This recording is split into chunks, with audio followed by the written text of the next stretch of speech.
Já estamos de volta para o terceiro bloco do Gazeta Entrevista desta terça-feira, recebendo o vereador Emerson Jarudi, do MDB, ao vivo aqui pela tela da TV Gazeta Record TV. Muito obrigado pela sua audiência e também pela sua participação. Tem muitas perguntas chegando aqui no nosso WhatsApp. Tem a do James William, que eu falei no bloco anterior, vai ficar para o final desse bloco. E eu vou começar o bloco falando sobre uma questão aqui da Érica, vereador, lá do ramal da Judia. Ela acabou de enviar uma mensagem aqui. Diz: boa tarde, pergunte para o vereador se ele sabe sobre alguma previsão de arrumarem a ponte do ramal da Judia. Estamos nos sentindo completamente abandonados por essa atual gestão. Pergunta é da Érica, do ramal da Judia. Não sei se o senhor tem andado aí pelos ramais, mas as reclamações são frequentes da comunidade, principalmente aqui no nosso WhatsApp. Tem conhecimento dessa situação aqui, vereador? Temos conhecimento, inclusive foi uma questão já bastante discutida na própria Câmara Municipal de Rio Branco, não apenas por mim, mas por outros vereadores, mas por enquanto, de fato, sem previsão pela Prefeitura. Por mais que a gente cobre, nós não percebemos na Prefeitura nenhum planejamento nesse sentido, sabe? Nós não temos hoje licitações para atender pedidos nesse sentido. Às vezes tem que fazer dispensa de licitação, mas de fato nós não temos hoje nada planejado dentro da Prefeitura especificamente para as questões de ponte. E é por isso que está demorando tanto o ajeite, não apenas dessa ponte do ramal da Judia, mas como outras também que vem aparecendo para a gente. Então o que falta por parte da Prefeitura também nos ramais é o mesmo problema que a gente está encontrando em outras áreas, que é o planejamento. Não adianta o prefeito mencionar que tem mais de 250 milhões de reais. Hoje fiquei sabendo pelo presidente da Câmara que já são 300 milhões de reais em caixa, e a gente vê situações como a da Érica, de todos os moradores do ramal da Judia, nessas condições. Então é preciso que a gente invista esse dinheiro em melhorias, em benefícios para a nossa população.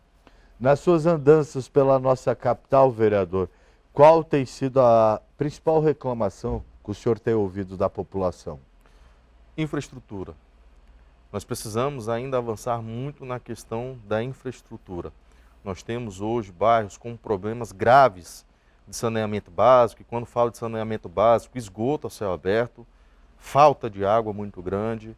Nós encontramos também muitos problemas relacionados à pavimentação. Então é importante que Rio Branco tenha um plano nesse sentido, porque a gente sabe que o orçamento não dá para tratar de tudo em apenas um único ano. Mas nós podemos fazer um plano para que ao longo dos 4 anos a gente consiga ter uma cidade muito melhor do que a gente tem hoje. Nós tivemos recentemente também essa discussão do saneamento básico, que estava querendo retornar para o município, e que inclusive o próprio prefeito Tião Bocalon já pediu para adiar por 2 vezes, porque justamente ele está encontrando aquilo que nós alertamos no começo do ano. Ficou para janeiro de 2022. Exatamente. E nós alertamos sobre essa situação. Por quê? Hoje a prefeitura não tem pessoas suficientes para tocar o saneamento, nós não temos estrutura suficiente para tocar o saneamento, então é preciso, além disso, também ter orçamento. O senhor é a favor da privatização do serviço de saneamento básico? Olha, existiu essa discussão, o Acre estava incluso num programa de concessões junto ao BNDES com outros estados. E infelizmente isso foi retirado de pauta justamente porque o prefeito Tião Bocalon pediu o saneamento de volta, ou seja, a galinha dos ovos de ouro do Acre era Rio Branco. E por conta disso, né, o Acre saiu desse programa de concessão. E pelos estados que a gente tem passado e verificado que o saneamento é muito bom, a gente percebe que existe esse programa de concessão. E é óbvio, se isso for implementado em Rio Branco e no estado do Acre, a gente pode perfeitamente criar tarifas sociais para as pessoas que não têm condições de pagar a água. Mas é importante a gente fazer esse debate.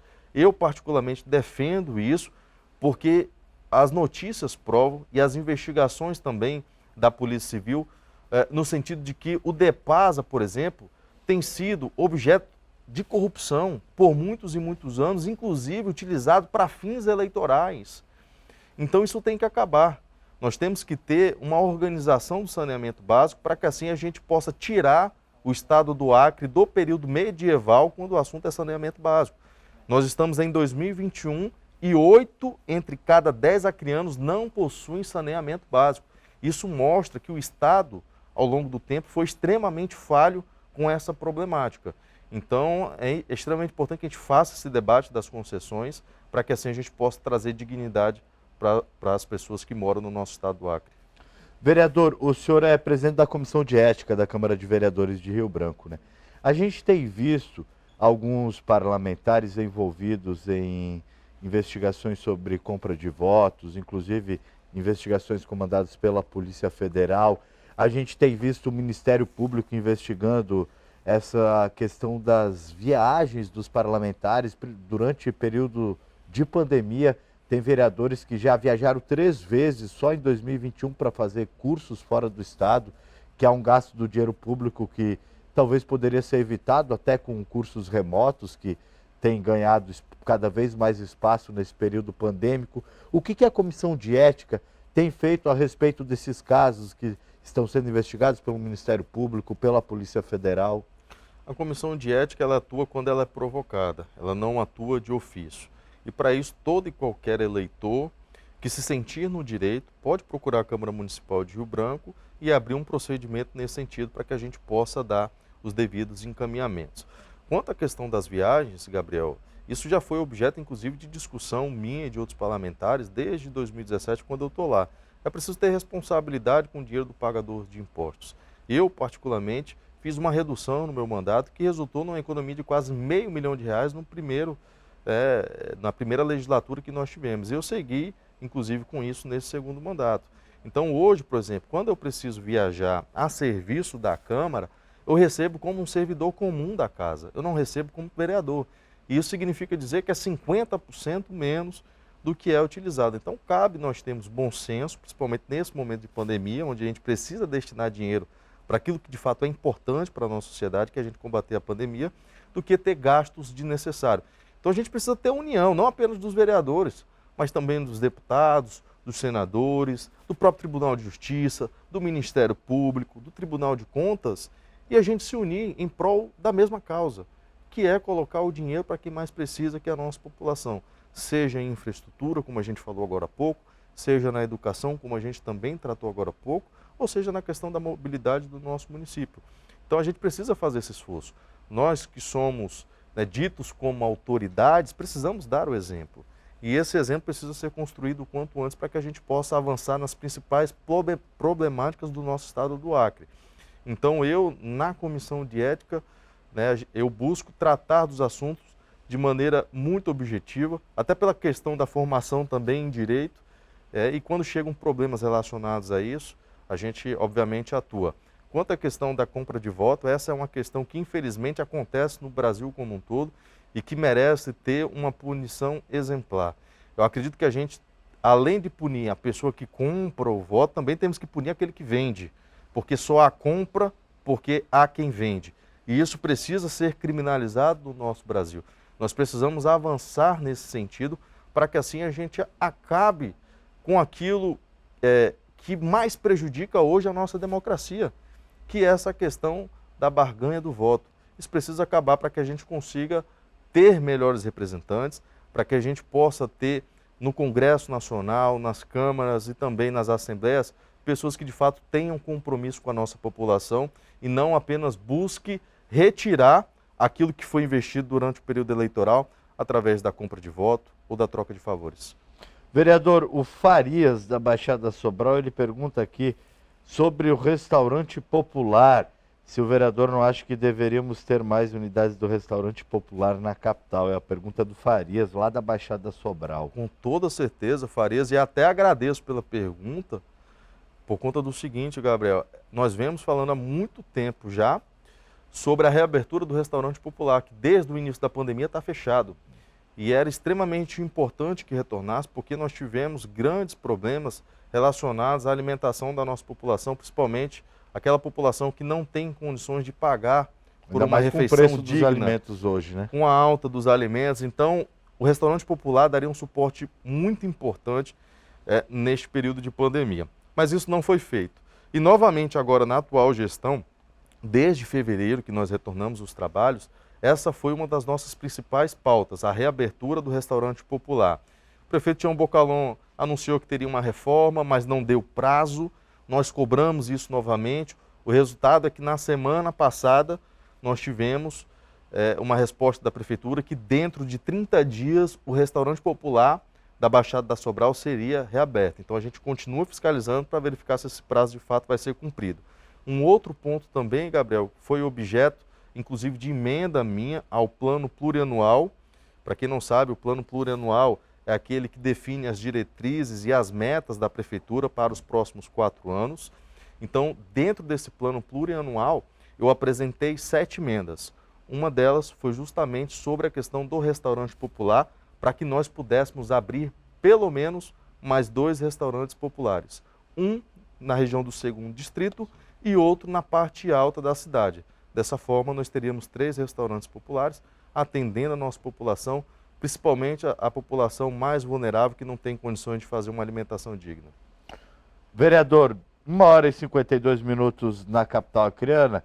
Agora eu vou à pergunta do James William, que ele mandou para a gente ainda no primeiro bloco. O James perguntando sobre as pretensões políticas do senhor. Ano que vem é um ano de eleições gerais para presidente, senador, governador, deputados federais, estaduais, enfim.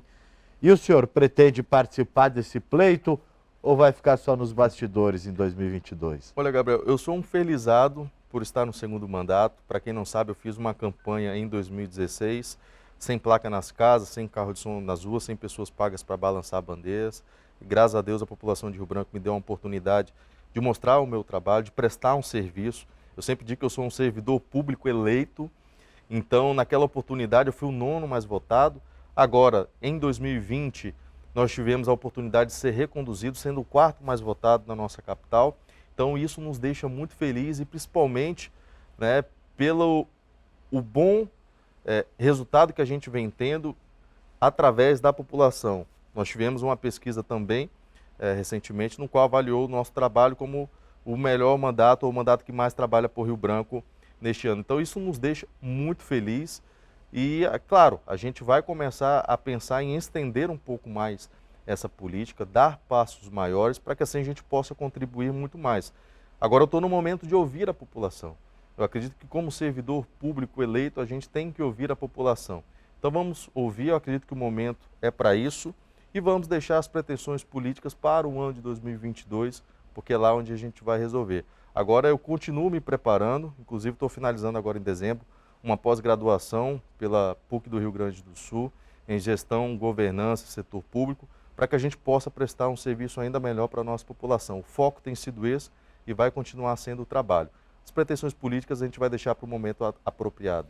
Mas o foco na carreira política é o legislativo ou o senhor flerta com o executivo? Eu gosto muito de gestão, Gabriel. É uma paixão que eu tenho. Eu trabalho na gestão desde os 19 anos de idade. Então, já passei por diversos órgãos, como o Correios, o próprio Sebrae, o Tribunal de Justiça. Então, a gente tem uma bagagem principalmente voltada para a gestão. Eu acredito que o melhor formato é a contribuição, seja no legislativo ou dando orientações para o executivo, porque a gente tem muito isso voltado para o nosso mandato. A gente vai continuar contribuindo, seja no legislativo ou no executivo. Quem vai dizer isso é a população do nosso estado. Eu conversei com o vereador Emerson Jarude, do MDB.